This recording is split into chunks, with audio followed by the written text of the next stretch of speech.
Bienvenue au balado Allume tes lumières. Je m'appelle Becky et j'étudie en cinéma. Moi, c'est Philippe, je suis étudiant en sciences de la nature.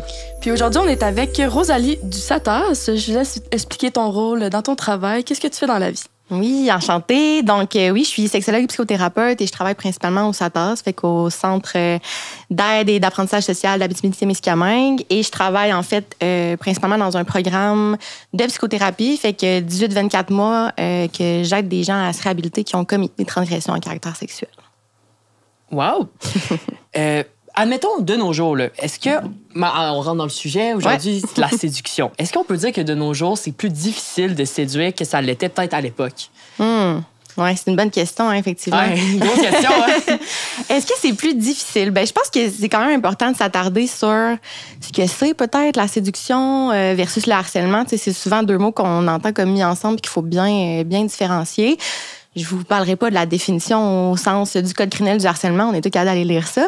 Mais je vous répondrai peut-être avec une image que j'aime bien, moi, utiliser. C'est, avez-vous déjà magasiné quelque chose de gros, un char, un appartement, tu sais, qui vous demande un gros engagement, mettons? Mm-hmm. On commence. On commence. On est là-dedans. Jusqu'à quel point ça demeure le fun, votre expérience de magasiner avec le ou la vendeuse? Ça dépend. Toujours. Ça dépend.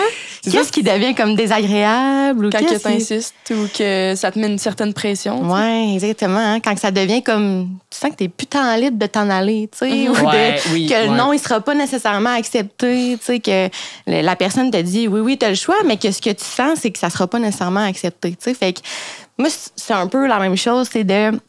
Par rapport à la séduction, ben tant que ça demeure que tu es connecté à toi, tu es connecté à l'autre, ça demande des notions d'empathie aussi, d'être capable de reconnaître les signaux chez l'autre. Fait qu'est-ce que c'est plus difficile?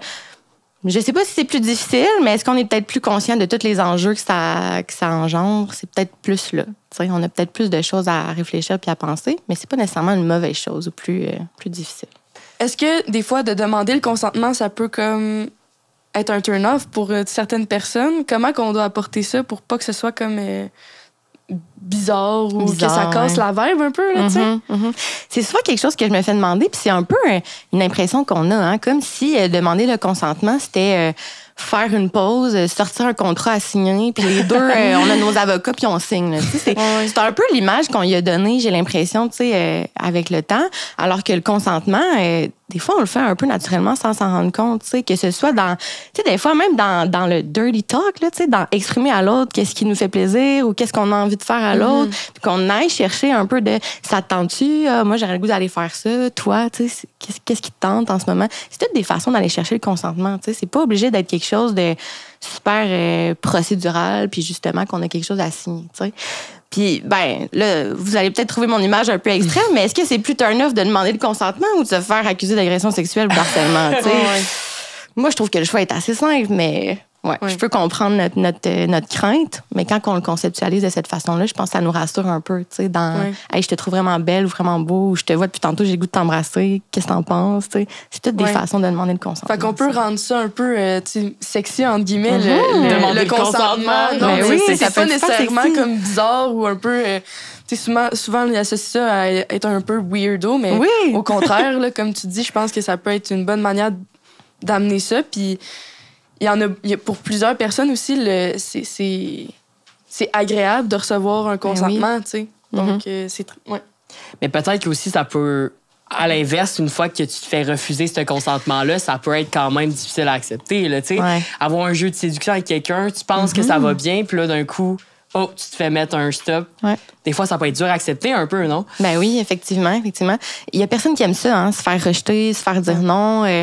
Particulièrement, comme quand tu dis, on a l'impression qu'il y a quelque chose qui se passe, il y a une espèce de vibe qui est là, on est les deux un peu dans tout ça, puis finalement, il y a quelqu'un qui met un stop, tu sais. Dans la notion du consentement, le C pour continuer, il est super important, tu sais. Fait que oui, ça peut être retiré à tout moment, ce consentement-là.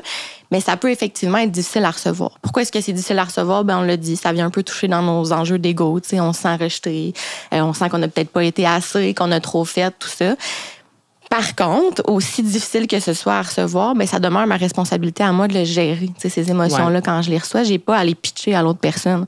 Au même titre où quand je vais magasiner mon char puis que finalement, ça marche pas dans mon budget ou que je suis pas super à l'aise avec ce qui m'est proposé, ben c'est au vendeur ou à la vendeuse de gérer mon refus. Tu sais, c'est pas à moi à prendre soin de ce refus-là.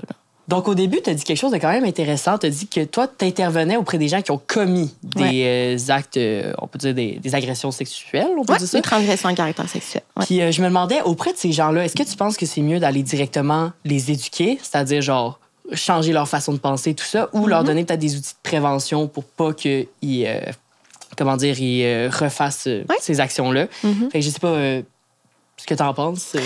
Ben, en fait, la façon qu'on intervient, c'est avec ces deux outils-là qui sont vraiment nécessaires. Tu sais, je pense que des outils de prévention, s'il n'y a pas l'éducation qui vient avec, ça manque un peu d'efficacité ou de fond. Tu sais, parce que je veux dire, je peux te donner un outil de fais ça à partir de maintenant, mais si tu ne comprends pas nécessairement d'où est-ce qu'elle vient, tu sais, cet outil-là ou cette méthode-là, ben, sur le court terme, ça peut être efficace. Je vais continuer à le faire, mais si ça n'a pas de sens pour moi, personnellement, des fois, on arrête de l'utiliser. Tu sais. Je pense que les deux volets sont super importants. Puis la seule chose que je rajouterais, c'est que de mon côté, moi, j'ai aussi le volet psychothérapie qui veut dire en sorte que on va aller prendre le temps d'aller comprendre aussi. T'sais. Fait qu'en allant comprendre, on va aller voir sur quelles données d'éducation il faut agir, puis sur quelles données de prévention après ça il faut donner à la personne qui est adaptée vraiment à son histoire puis à son contexte de vie. Ouais. Fait que les deux sont super importants.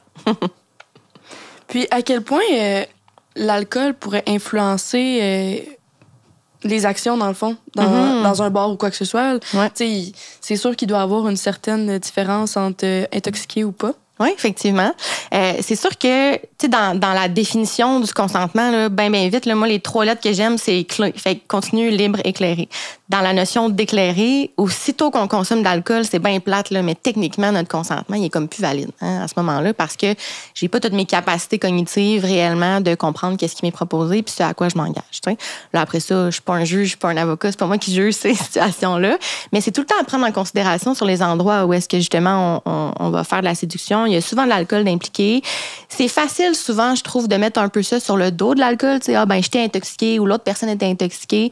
L'alcool, ça demeure juste un facteur de risque au travers de tout ça. Il y a tellement d'autres choses qui peuvent venir influencer la façon qu'on rentre en séduction avec quelqu'un ou avec des personnes. Tu sais. On parlait d'éducation tantôt, c'est une donnée super importante, de comprendre un peu ce que c'est, un peu de faire la différence, comme on a fait tantôt, entre harcèlement puis séduction, par exemple, de comprendre ça, l'état d'esprit avec lequel on se présente dans notre jeu de séduction avec les personnes à laquelle on va. Fait que je pense que l'alcool est important d'apprendre en considération, mais est-ce que c'est le seul facteur qui peut faire en sorte qu'on aurait un comportement d'harcèlement, par exemple? Il manque un peu de jus. C'est un facteur de risque, effectivement, qui peut rendre ça plus compliqué parce que de l'alcool, ça désinhibe. Ça fait en sorte qu'on a moins d'inhibition, donc qu'on a moins d'autocontrôle. Fait que oui, ça peut être un risque à transgresser. Puis j'ai l'impression que des fois, les gens, ils peuvent prendre l'alcool pour se dégainer, justement, puis aller plus vers les autres, tu sais. Oui. Mais y a-tu d'autres trucs que l'alcool, justement, pour se dégainer? Tu sais, comment qu'on va aller faire pour séduire peut-être d'autres gens sans passer par l'alcool qui est une mauvaise technique, finalement. Qui peut avoir ses risques, effectivement, d'utiliser ça.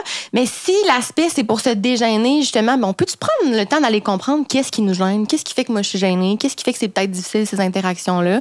Puis au même titre où, je reprends encore l'exemple de s'acheter un char, tu sais, qu'est-ce qui fait que c'est donc bien intéressant d'être là puis que mon expérience est le fun, c'est que l'autre, il s'intéresse à moi, tu sais. Le vendeur ou la vendeuse, il s'intéresse à moi, à mes besoins, à ce que je cherche, à mes limites, à mes besoins, à mes attentes.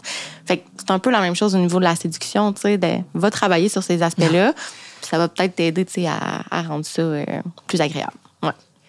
Donc, admettons que je m'en vais dans une situation plus cliché, tu sais, souvent, on voit dans les bars, c'est souvent les gars qui s'en vont plus vers les filles, surtout dans les bars, dans les milieux de séduction, puis tout.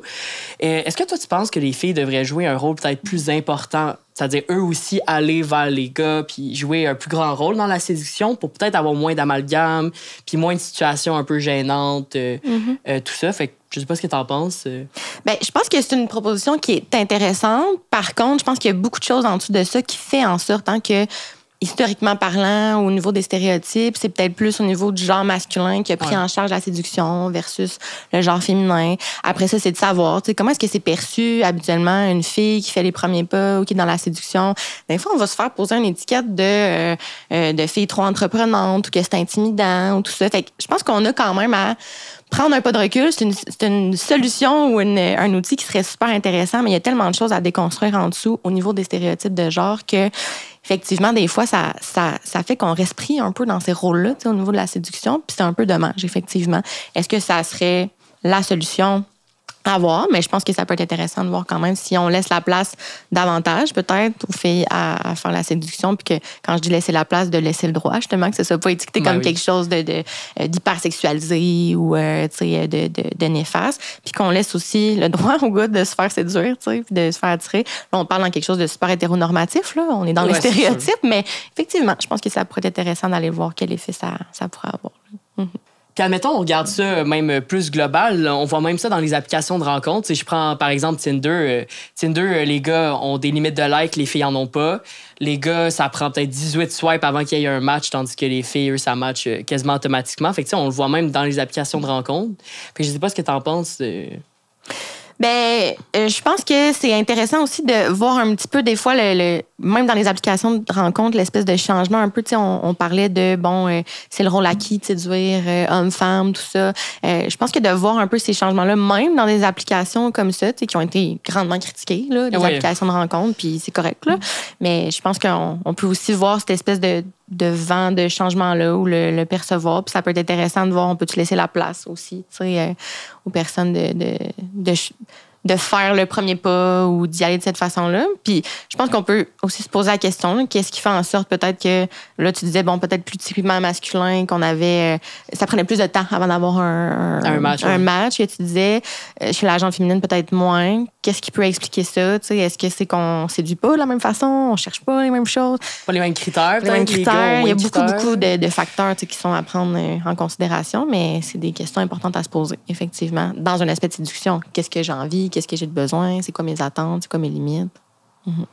Puis les sites de rencontres, ils jouent un grand rôle maintenant, j'ai l'impression, avec les téléphones, puis un peu... les gens sont plus individuels. Peut-être que, avant, là, dans les années 70, 80, ça sortait à les discothèques puis tout. Puis là, maintenant, c'est comme, on rentre dans une espèce d'individualisme, là, en tant que la personne. Puis, ça doit jouer un rôle aussi dans la séduction. J'ai l'impression que des fois, les gens, ils savent pas où séduire ou... tantôt, on parlait de comment, mais là, c'est plus où. Est-ce que tu as comme des recommandations d'endroits qui seraient plus propices ou pas propices à la séduction, justement? Oui. J'ai pas nécessairement d'endroits ou de recommandations de plus propices ou moins propices, mais au même titre, tout tantôt, je vous disais, essayez de vous connecter à soi, puis ce qui vous rend... Tantôt, on parlait de gêne, par exemple. C'est quoi l'endroit qui me fait sentir le mieux ou le plus en sécurité? Peut-être que j'irais dans ces endroits-là pour justement être dans une espèce de game de séduction, comme tu disais, parce que ça demande quand même du dévoilement de soi, là, la séduction. Tu essaies de vendre un peu ta salade, montrer qui t'es. Fait que ça demande du dévoilement, puis pour se dévoiler, il faut se sentir en sécurité. Fait que, si justement le bar, ça te fait pas tant sentir en sécurité pour l'aspect de l'alcool, peut-être que pour toi, c'est pas adapté.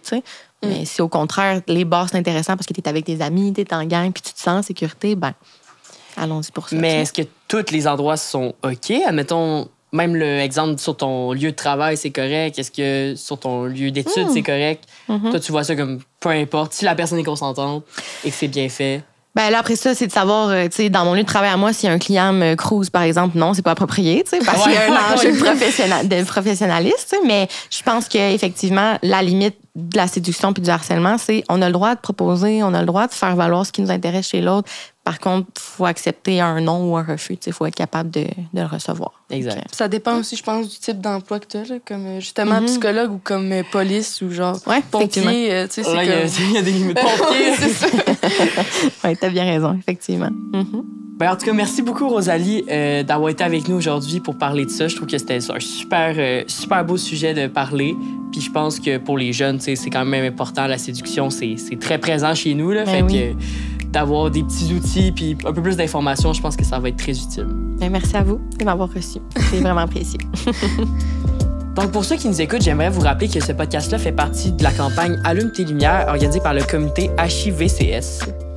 Puis si vous voulez plus d'informations, n'hésitez pas à aller suivre Allume tes lumières, puis à nous contacter à l'adresse courriel. Merci!